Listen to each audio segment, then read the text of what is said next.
right, friends, today we are going to be drawing a large pumpkin on a very large piece of paper. So we are going to be creating a giant painting of a big pumpkin, and I'm super excited about it. So we are going to start by drawing a large pumpkin inside of this paper. We do not want any tiny, tiny pumpkins. We want a very, very big pumpkin on our paper. Because I want to make sure you draw them nice and big, you are going to get a circle tracer. I want you to put it in the middle of your paper, not down low, not too high, just right in the center of your paper. Hold it with one hand, trace around. So we will share these with the other friends at our tables. So nice and light, don't press too hard because we need to be able to erase. So no gouges, you should not be able to feel your line. Nice and light. If you miss little spots, it's not a big deal, okay? Because a lot of these lines we're gonna get rid of anyways. So we have some real pumpkins we're looking at. We wanna be paying attention to what these lines and bumps look like. So we are going to create our pumpkin by adding a stem next. So that is step 2, add a stem. It says down below the top line of the circle. So we're gonna start down below about like 2 fingers, and you're going to make a small curve like a little smiley face. Then look at your pumpkin stems. A lot of these stems are not straight up. Some of them twist, some of them turn to the side. So look at your pumpkin stem as an example. So I'm going to kind of come up and twist over a bit. And I'm going to do the same thing on the other side and close my stem over. Step 3 is erase the line that cuts through the stem. So we're going to get rid of this line here. So this is why it's important that we draw lightly. That way our lines erase. There's a little phrase we say in art, draw light until you get it right. So now that I have that stem drawn, I'm going to move on to step 4. So this one's a little tricky. Start at the stem and draw lines that curve out and down to the circle line. So these lines come out and down. So I want to show you what not to do.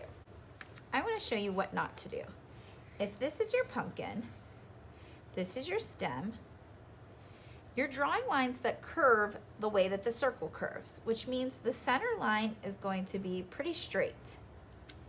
And the other lines are going to curve the way this line curves. So these lines are going to come out just like this line does. This line comes out just like this one. I see a lot of friends who go backwards, and I'm not sure why. It looks something like this. If your pumpkin looks like this, that is not correct. It does not look like how the pumpkin looks. It's kind of like a beach ball, how those curves come out. So out and down, that's what we're doing here, okay? So make sure to look at these lines and see how they curve. So I am going to add these lines. They start from the stem. So I'm going to go from the corner of my stem first, curve out and down, just like I see this line curving. So now I'm going to go on the opposite side, curving out and down, just like this line is curving. So that's 2 lines. Now I'm going to get one in the center of my stem, and it's pretty straight. It might have a slight curve to it. Either direction is fine. And now I'm going to go again from the corner of my stem, curve out and over to the side. Same thing on the opposite side, out and over to the side. So see how 2 lines coming right from the corner of that stem. So all of these lines are coming right from the corner of the stem because all of these lines meet up and touch the stem. It's really important that all of these lines touch the stem. Some years past, I've seen kids, it's every year when we draw pumpkins, they make these silly mistakes. I've seen the pumpkins that look really flat. They don't look 3D at all. It looks like bars going across. So we don't want that. We want to make sure that our lines curve, okay? So now we're going to make the 2 lines that curve back. So we're going to go from the stem, curve back, from the bottom of the stem, curve back.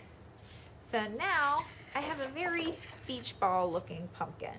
So we're going to make it look a little bit more pumpkin-like. So now from here, we're going to add small curves that connect from line to line. Now this might be a little confusing for some of you. We don't want too many lines. We want 3 in the front and then 2 on the sides, 2 in the back.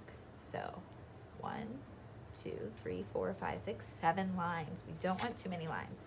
If you have too many lines, it makes it really hard to do this next step. So the next step is we're going to connect these lines with a gentle curve. It's like a little smiley face, not a big deep curve. So line to line, connect. This one, we're just going to curve down and then connect up to the side line. Come down, curve up, connect to the side line. These lines we will connect with a very small bump. It's very stretched out. Back behind here. And this one too. Okay, so we'll take our time to think about making those bumps. What we don't want to see, again with the no-nos, I see some friends who do this. Like, what is that?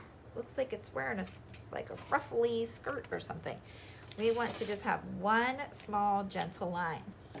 Step 6 is just erase the lines from the original circle. So now we are just going around and getting rid of these lines. This is why it was very important that we make sure that we drew lightly, so we could draw light until we get it right. So I'm going to go around and erase all of these lines around the circle.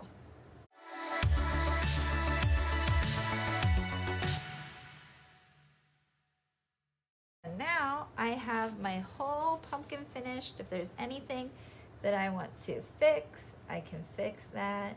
Once your pumpkin's all drawn out, all ready to go, then we're going to be making a horizontal line behind our pumpkin. It's going to be like the ground line.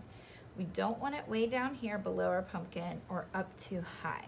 So you want to go about the middle of your pumpkin, and we're just going to draw a horizontal line, nice and light, that goes out. It doesn't have to be perfectly straight.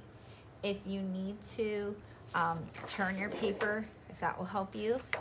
So what I do is make one on one side, and then I kind of like float my pencil across the top so I can see where I need to make that other line. And remember, I draw light till I get it right, so that way I can erase if it's not quite at the same level, trying to make it somewhat even.